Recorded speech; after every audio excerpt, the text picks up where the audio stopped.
قلبه محجوب ونفسي معيوب وعقله مغلوب وهوائي غالب وطاعتي قليل ومعصيتي كثير ولساني مقر بالذنوب فكيف حيلتي يا ستار العيوب ويا علام الغيوب ويا كاشف الكروب اغفر ذنوبي كلها بحرمة محمد وآل محمد يا غفار يا غفار يا غفار برحمتك يا أرحم الراحمين وصلى الله على محمد وآله الطاهرين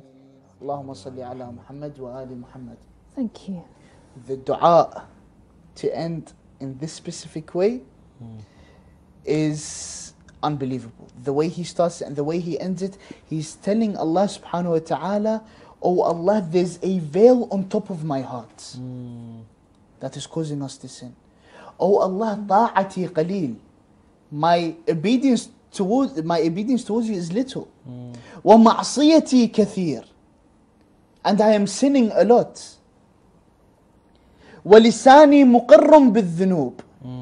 And my tongue is constantly singing. And مُقِرٌ بِالذُّنُوب. The word مُقِر is like, it's constantly going. And it is as if it has a stamp on there that will do nothing but sin.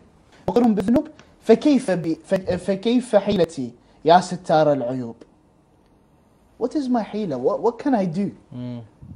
Oh, the one who covers defects. And the thing is, so I sin at home.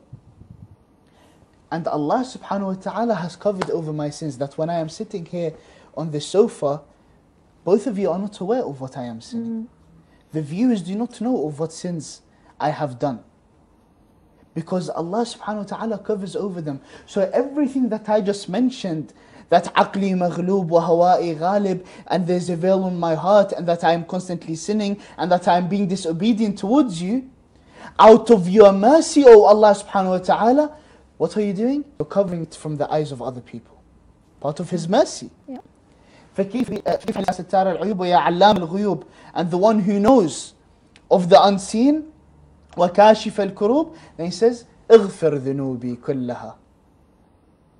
Look at where we have put us down, and this is a lesson, by the way. This is a lesson from Amir al-Mu'mineen, that when you want to ask for forgiveness, take yourself down. Take yourself down all the way to the ground. Oh Allah, I am the one who sinned, and this is my sin. Forgive me, oh Allah.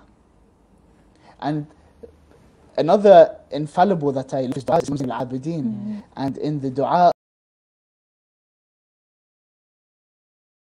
and after all my sinning, I dare to come and ask you for forgiveness. Any of the du'as mentioned by Amir al-Mu'mineen, be this du'a or special about them. Brilliant. Beautiful.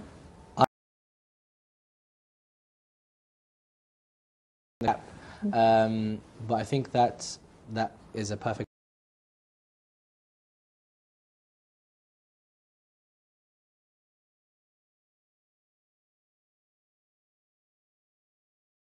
any other dua that he has written, and likewise with Imam Zain al-Abidin, there's always something special about them.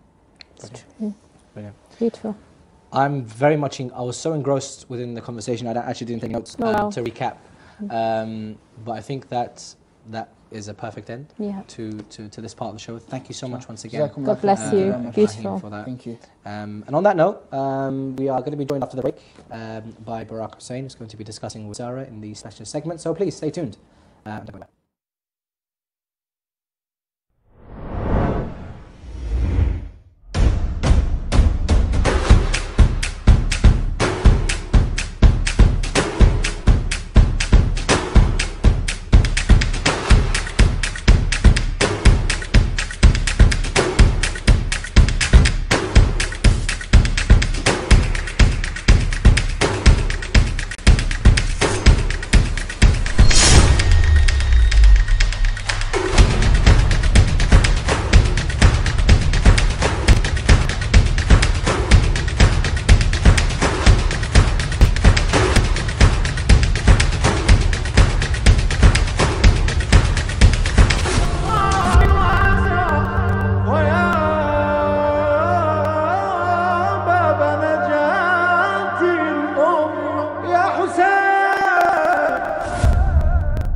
Welcome back, dear viewers of Hussein TV. We just heard by Sabah from the ever wonderful brother Ibrahim, and now we're going to be welcoming someone who's really given us some good insight, informative, knowledgeable insight into sort of the mental health debates and discussions that we have, that most of us in lay people who wouldn't really, if we don't have access to, you know, people that we are aware of who are suffering from these difficulties in their life, on really what they go through. And it's been personally very informative to me. So I hope that you've been joining us every week to welcome our dear sister Baraka Hussein, who has come from Canada. She is a psychotherapist and also online. You can find her as the Muslim Counsellor. So join me now to welcome Sister Baraka Hussein. Assalamu alaikum. Wa alaikum assalam. How are you this morning? Alhamdulillah. Good. Did you enjoy the du'as? Of course, always. Alhamdulillah, good. So we're going to pick your brains. It's a very sad and heavy topic. And again, it'd be nice to hear from your perspective how prevalent this is in our community. We hear about big cases on suicidal feelings. And, you know, is it relatable to us in our community? Is it happening? And really, what kind of feelings go through a person? Are they just, you know, one day get up and they have these feelings, or is it progressive kind of? Yeah, it is happening in our communities, just like other mental health struggles. And if not taken care of properly, it could lead to suicidal thoughts. So somebody who could be experiencing low moods, depression, symptoms around that, and feels hopeless, loss of despair, and feels that there's no way out. So it could lead to having depression, but it could also suddenly come on if, let's say, somebody experiences a shocking tragedy or something that is just too much for them to handle, and they cannot face the people, their families, their communities, their friends, whatever situation may be. They may decide then and there, I'm done, I'm taking my life. I choose not to deal with this. I can't deal with it. So there's a lot within the Islamic perspective on that in terms of halal, haram. You know, you're not supposed to. Taking your life is as though you're taking somebody else's life. That's what it's looked at.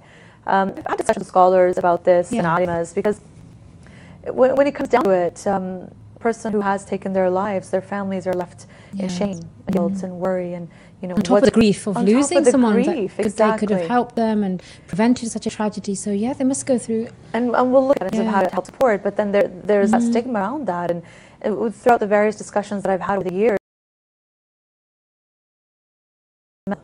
They're not fit to make a decision, a proper decision. And there wasn't but this person is not well. How do you treat a person who's not well? With mercy. And, you know, through that and having these thoughts, we cannot be the haram police, as I say. And well, no, the person really needs validation in terms of the struggle that they're experiencing.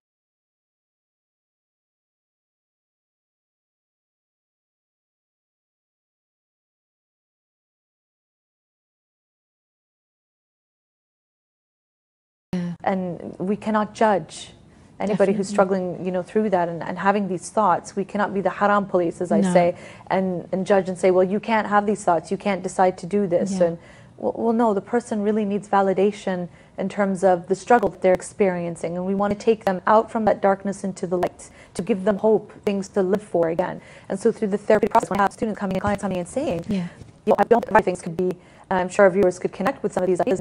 I don't want to live. Do they come out and say it? They say these words. Yeah, you like I will. Sometimes I will ask, because they have an intake form that they fill out, and sometimes it would be written. I've had suicidal thoughts. I don't want to live. So I will straight out ask, and sometimes if it's written there, even if it's not, when I see somebody who's dealing with depression, I have to ask for safety. Have you had thoughts of harming yourself or wanting to end your life? Like, I'll gradually get into it. Sometimes it's a yes. Sometimes it's a, you know, I don't have thoughts of killing myself, but I don't want to live. So here's the right. So I don't want to live. It's too much. I don't want to be alive. So there's a difference between I don't want to live anymore. I don't want to be alive. I want to kill myself. See, there's a difference. So some people don't want to kill themselves, but they don't want to be alive either. See the difference? It's just too much. They just don't want to exist. So are they, generally speaking, there's an illness underlying these thoughts that are chemically based, am I correct? And then if they are saying things like that, do they really mean it? I mean, is there a scale of these thoughts that perhaps sometimes, just thinking about some views that perhaps people go through and think, they have enough, life gets hard, to something that's just like, those people that take it forward. How does it work? How is the sort of the stages of these kind of, thoughts that go process? And well, I'm going to say something that you might find shocking, but we've all had thoughts of not wanting to be alive. There's a difference of that in terms of sometimes things get too much, or we'd rather be in Jannah, we'd rather not deal with the struggles of life. There are these passing thoughts that we have. And that's normal in the sense that it's, I don't think much of it. It's just you feel so tired sometimes. You just feel like, I don't want to deal with this. I don't want to exist, dealing with these issues. We've had these thoughts. But I mean, if somebody is dealing with depression and whatnot, we definitely want to address that because it could develop into something further. The issue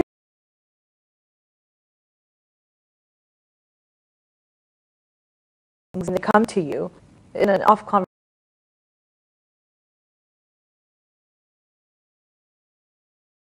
we take it further and say, do you have a plan?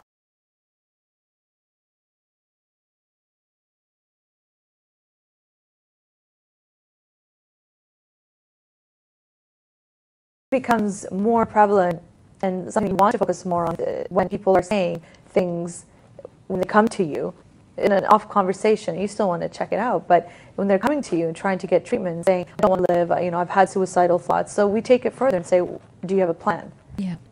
Some say, no, I haven't thought of how. Some say, yeah, I have. Wow. It could range from overdosing with pills to, so I'm not getting ideas here. No, but they go through a process in the mind of how they do it. When they hang themselves, throw themselves off the bridge, there's a bridge near our university. So you hear things like that. That is alarming for a counselor to hear. Okay, so there's, and I have to do that. So the next question I would ask is this something you could do, you would do after you leave here today? Most of the time it's no, I wouldn't do it. My next question would be, what holds you back? Yeah. Most of the time, if it's somebody from a religious background, whether they're Muslim or not, would say God. My religion does not allow it. And I hear that right away. Usually the first answer with Muslim is, my religion does not allow it. So that's a good thing. It holds something is keeping them from getting to that point. My friends and family, I would never want to disappoint my family. Too much for my family to experience that. So that holds them as well. I had clients say, there's so much to live for. There's so much work I want to do with my humanitarian degree. There's hope there. And what I say is, do not, there's always, sorry, it's a good saying, I'm just trying to remember how I say it properly. Suicide is a permanent solution, a temporary problem. Don't base your decision a permanent solution to in life right now. You have not always been this way. You will not always be that way. This is right. Work with the right now. And so we have this assist training, which is a suicide training out. And anybody can take this training, not just counselors. And it's designed to help you go from being hopeless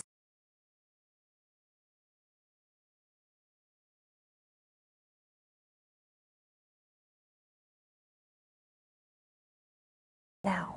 So let's work with the right now. And so we have this assist training, which is a suicide training or assistant to get people out. And anybody can take this training, not just counselors.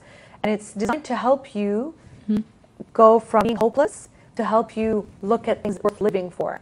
So we go through that process in the counseling session. Now, going back to what you were describing in terms of is this a chemical imbalance and whatnot, it leads back to depression. What is depression? We said come back to not taking stress perhaps, or it's a predisposition that's been triggered, right?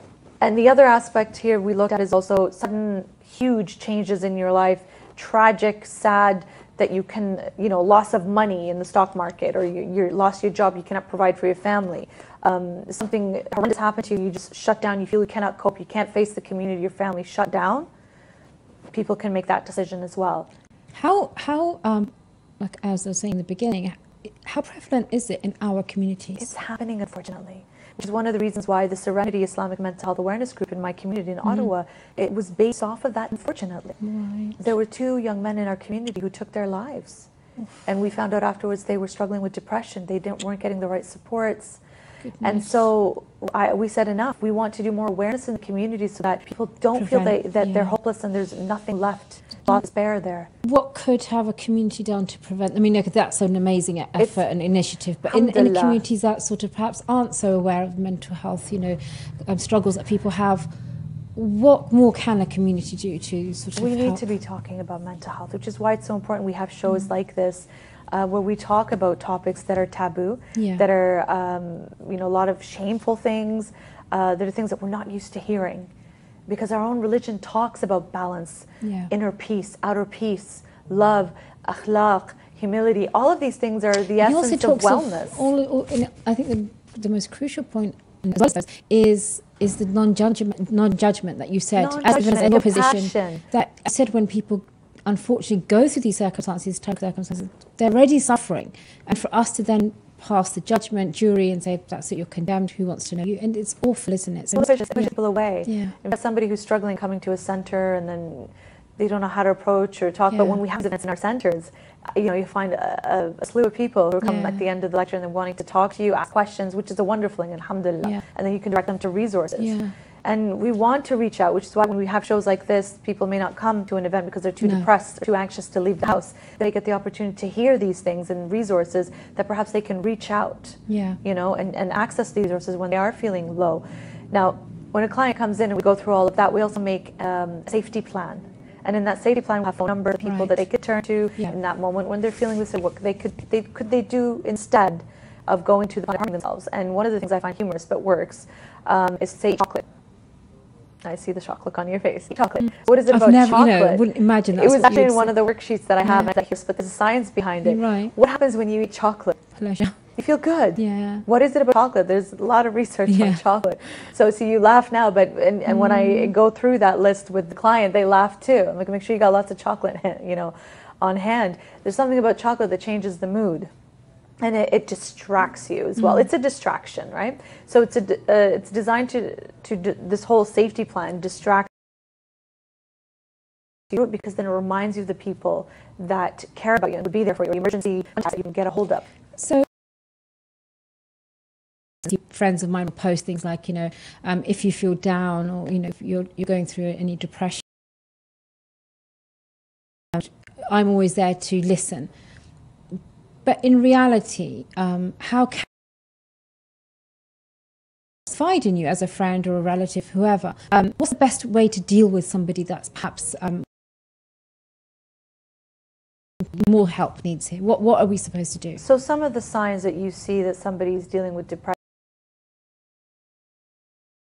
lack of hygiene, the loss of interest in activities, not coming, attending like they used to, overeat. Some people undereat, so loss of weight, loss of pleasure in things. Correct? So these are some of the signs we said of depression over a long period of time.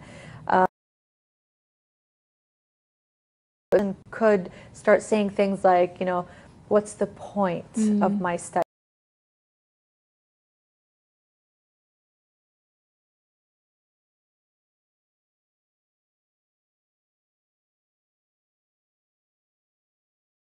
They used to enjoy and participation, correct? So these are some of the signs we said of depression over a long period of time. And so if that continues, the person could start saying things like, what's the point of my studies? What's the point of what I'm doing? I don't see any point in living. These are some things to watch out for. Children may exhibit that differently if they're being bullied at school. And we've heard of young children taking their lives, unfortunately. And because parents are not paying attention to the cues. It's very difficult for parents, isn't it? There's so much that goes on in a child's life to then think, is my child being drama queen? Is my child actually... So they need to test that out. They need to go to the school, see what's going on. I hear my daughter sometimes complaining to me about, this in the class said this. I didn't have a good day because I've given her the open space for her to feel comfortable sharing with me. Parents need to create that. And if there's something more serious, I'll pick up the phone and call the school and say, hey, this kid's picking on my kid. What's going on? Turns out this kid picks on all the kids, so it's not just isolated to her. But parents need to get off their phones when their children are around and pay attention to their needs. Why are their kids talking to them or trying to get their attention? Sometimes kids act out at school, right? because there's things going on at home that parents are not paying attention to. There are things happening at school. So you have to watch out for these things. Why are your kids turning to you? Why are you not listening to them? Please get off the phone and pay attention to your children. For example, the phone, dinner time, should be a basket away. The rule that no phones on here. Connect and associate with each other. Talk. Isn't it odd? We have to, you know, we remind ourselves to do these things, which, you know, 10, 15 years ago wasn't even an issue. That you could, you know, meal time down, catch up. But we were literally in the last minute. But any last sort of words of advice to the viewers if they have somebody who they're concerned about what to do? I would advise to reach out, not just how are you doing with stiff upper lip, as you say here. When you say how are you, mean it. What's going on? You want to go for coffee? Invite them out to go for dinner or coffee. Invite them over. You go over. The person is feeling isolated, feeling that nobody cares about them, feeling that there's no hope left. And what's the point?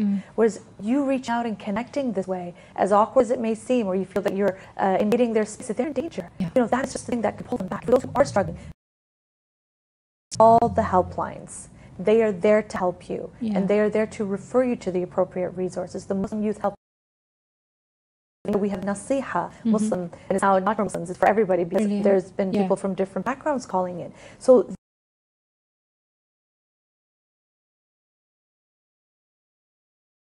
reach out to and call and talk.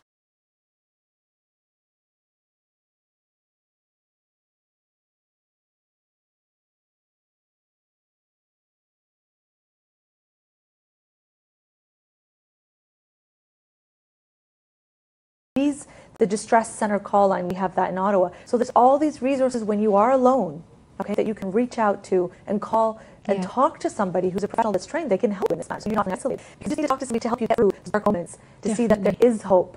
Like I said, this is a permanent solution for a temporary problem.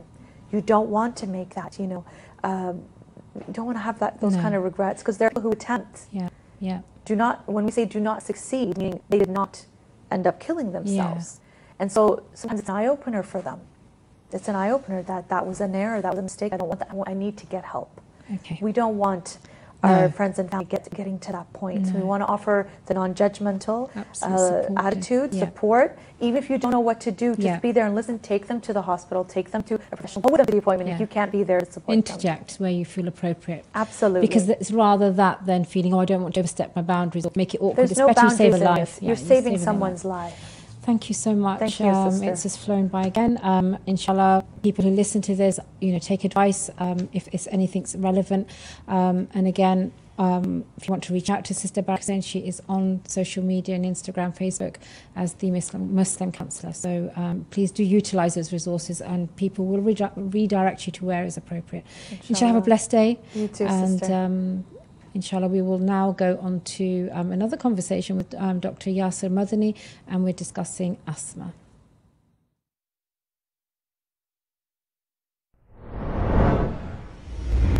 Imam Hussein Media Group is a virtual university that works on a global scale to spread the true message of the Prophet and the Ahlul Bayt, peace and blessings be upon them. Imam Hussein TV was established 10 years ago in the city of Isfahan, Iran.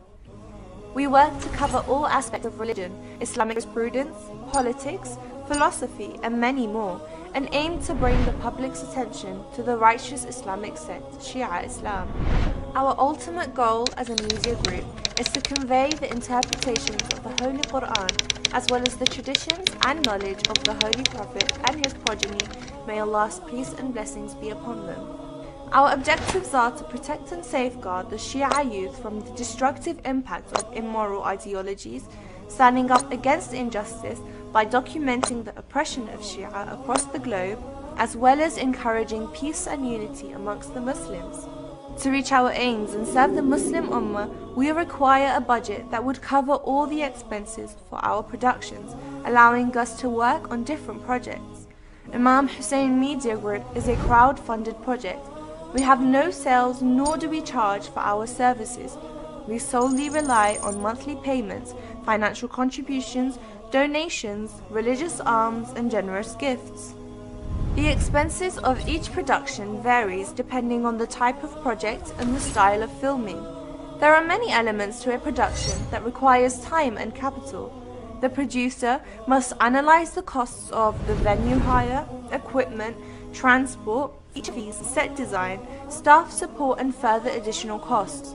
The Holy Prophet, peace and blessings be upon him and his family, narrated, "The best of people is he from whom people benefit." It is up to you to help the Muslim Ummah come together and help guide the youth in remaining on the correct path of Islam. To take part in this global conquest and to spread the message of Imam Hussein, peace and blessings be upon him, please visit www.imamhussein3.tv or give us a call on +44 0203 515 0199. You can also contact us via WhatsApp, Telegram, SMS, or even email us on donate@imamhussein.tv. Let's work together hand in hand to elevate the faith of our Shia youth today. Welcome back, dear viewers of Imam Hussein TV, and we are in another segment of Morning Baraka. I hope that you've so far.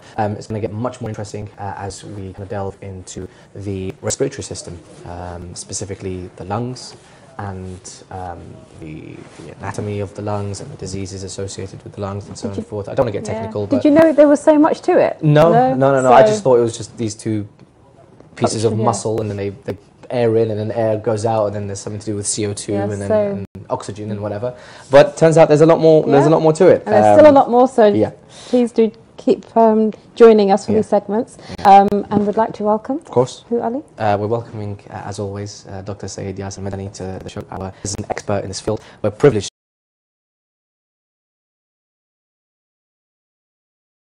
Your line of work, it's very hectic. So finding that.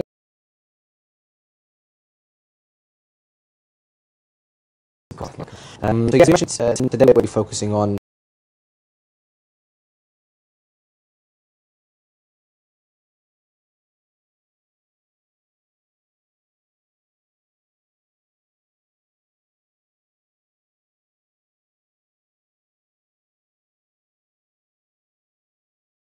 actually honoured to have you here, so thank you so much. We appreciate that. Of course, when it comes to your line of work, it's very hectic. So finding that time to come to be with us, is it's great to have you. Thank you. Yes, of course, assalamu alaikum. So yes, we mentioned today we'll be focusing on a condition that is known to a lot of people, but maybe we kind of want to have a bit more of an insight into the ins and outs of asthma. A lot of kids kind of develop this asthma. We kind of want to debunk some myths around asthma and kind of focus on the areas within this that help people manage the condition, what to do, what not to do. So, so for those who don't know, what is asthma?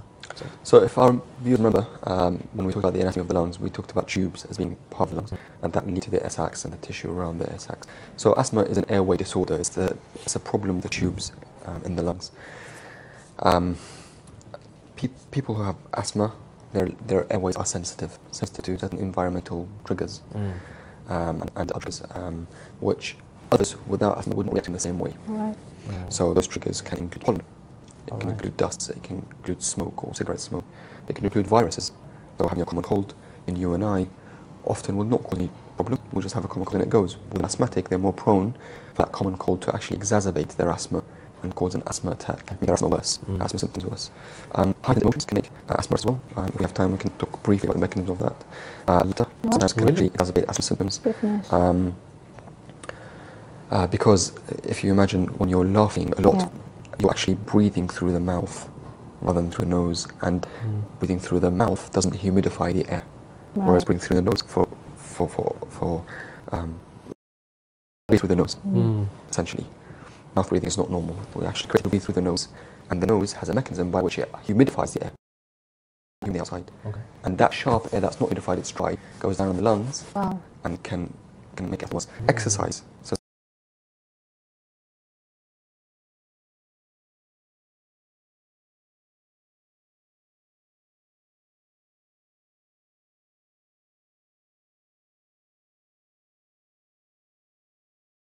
we were created to breathe through the nose, essentially. Mouth breathing is not normal. We actually create to breathe through the nose, and the nose has a mechanism by which it humidifies the air, because the air is not humidified from the outside. And that sharp air that's not humidified, it's dry, goes down in the lungs and can make it worse. Exercise. So some people have exercise-induced asthma, or just those that have ordinary asthma. Any exercise can potentially bring on asthma symptoms, because you're playing football, you're running, etc. You're breathing in harsh, cold, dry air. that can exacerbate the asthma. So lots of different triggers. What happens in the body actually, and we've got a diagram for viewers, so actually we've got that round structure, which is the airway, the airway wall. You can see it's nice and thin, the red muscle, that's the muscle that we're talking about. And the very thin membrane, where the lumen, within the inside of the airway, is called that wall of the airway.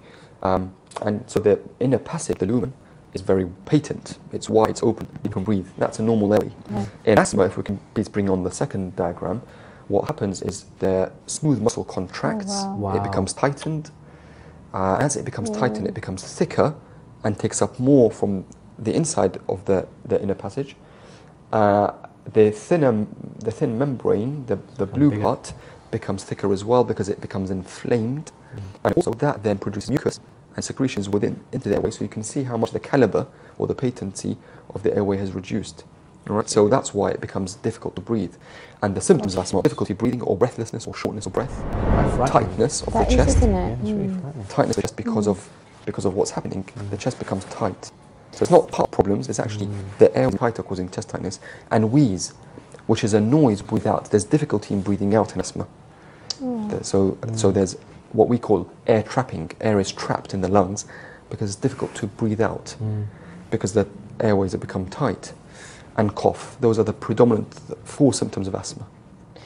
Can I quickly ask you, so just looking at that, it's visualising what happens to asthmatics, and obviously I don't know if you know anybody, Ali, that has it. We have children in our family that have it, and I think one of my nephews has a lot of allergies. To see a child go through, the whole struggling, that's actually quite informative to know that's what happens to them. Now, you mentioned about sort of the physiology of the lungs. So you're saying airways, are they the main that those muscles, or are they going into the smaller, as it branches out? Are these? Alveoli? Yeah.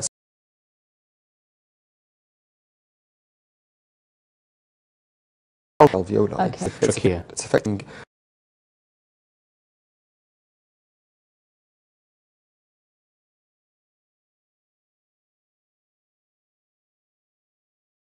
parts that go into the lung, that those muscles, or are they going into the smaller, as it branches out? Are these? Alveoli? Yeah, so the alveoli. Alveoli. I'm impressed that you remember the alveoli. So alveoli are the air sacs. So asthma doesn't really affect the alveoli. Okay. Trachea. It's affecting not so much the trachea. Trachea is the main pipe, but actually the smaller, slightly smaller. So the bronchi are even smaller than that. Start getting smaller and constricted. So asthma affects the medium to small airways. Right. And they get tighter and give rise to these symptoms. Now, things to watch for asthmatics. It's really important for them to control their asthma and to prevent it getting worse, because if they don't control their asthma, it can culminate into an asthma attack or exacerbation, as we call it, an asthma attack. That's what you want to prevent, because there's a lot of morbidity and mortality associated with asthma. Really? I think some people do die in the UK. Who's more prone to get it? Children? Do they develop as children, or can adults get it later in life? Who's sort of more? So some people have asthma in childhood. Okay. All right, and some of those people grow out of their asthma and it never comes back. Okay. Some of them grow out of their asthma, but it comes back later in adult life. Some of them don't grow out of their asthma and it stays for the rest of their life. Okay. It's difficult to predict what category child is going to be in. Yeah. That type of asthma, which starts in childhood, often is called atopic asthma. Okay. Asthma, we think of asthma more now as a syndrome rather than as a specific disease entity. There's different types of asthma. I don't want to get too much into this because it's slightly a bit more technical. Yeah. But one of these entities, or as we describe them medically as phenotypes, is atopic asthma, which means allergic asthma. So these people often have hay fever, eczema, food allergies, etc. Okay. They're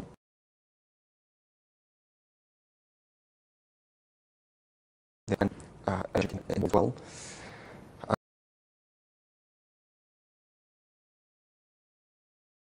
And hay fever, their asthma can get worse.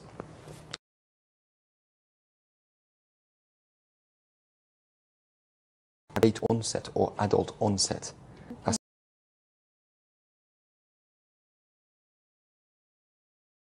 In elderly people to develop asthma.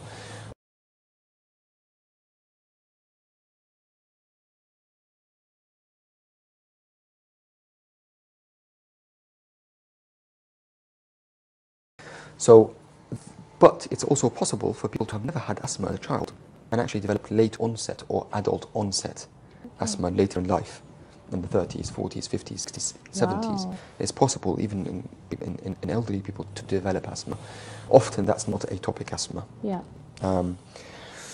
The treatment is by and large, but I think in several years down the line, we will hopefully have more personalized medicine by which we can actually tailor treatment to different types of asthma that people have. Yeah. So again, that's a bit outside the scope of this discussion. So we've seen, you know, what happens to the actual body with a person that has asthma, and you mentioned also sort of the asthma attack as well. It seems to be quite a frightening situation. So this is going to be quite relevant to kind of parents and even to the younger children as well who have asthma. How do you recognise and manage? Very good question. So the symptoms we mentioned, those are the four main symptoms: cough, often dry cough, unless someone has an infection, but generally it's a dry cough with asthma.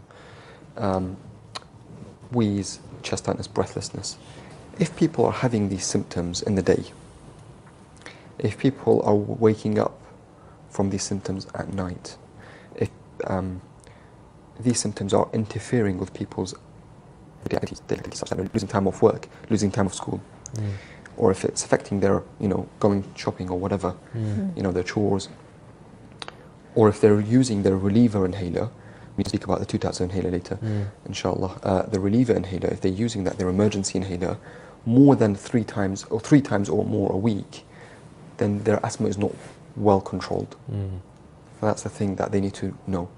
Their asthma is not well controlled, and they need to get on top of their asthma, because if they don't, then they will develop an asthma attack. Now, generally speaking, the asthma attack doesn't happen just like that. Yeah. It's a culmination of several days to weeks of poor asthma control that then develops into an asthma attack. Is an attack, sorry, like a panic? Or no, so an asthma attack is when they have very acute onset of symptoms, which are worse. All right, so that the way, in answer to your question, the way we recognize poor asthma control is this. And actually, when these symptoms get actually very worse, we don't get worse just like that. Right. They get worse over a period of poor asthma control. But people either have not managed the poor asthma control and have just buried it under the carpet. And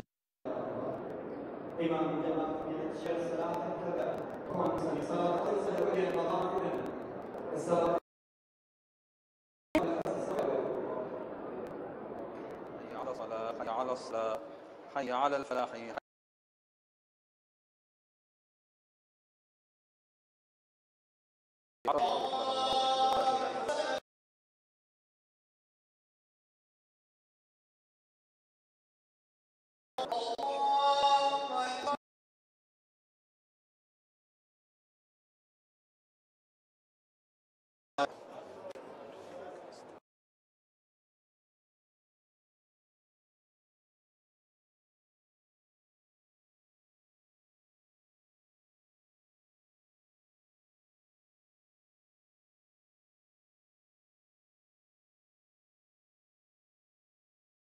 الرحمن الرحيم.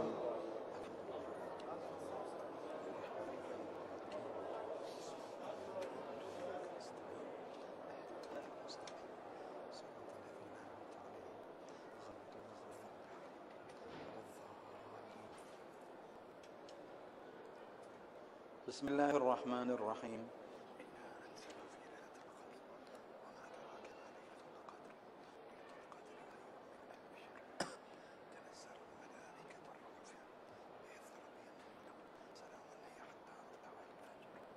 الله أكبر.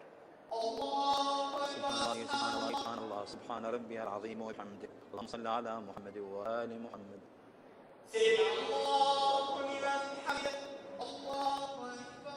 سبحان الله سبحان الله سبحان الله سبحان ربي الأعلى وبحمده. اللهم صل على محمد وآل محمد.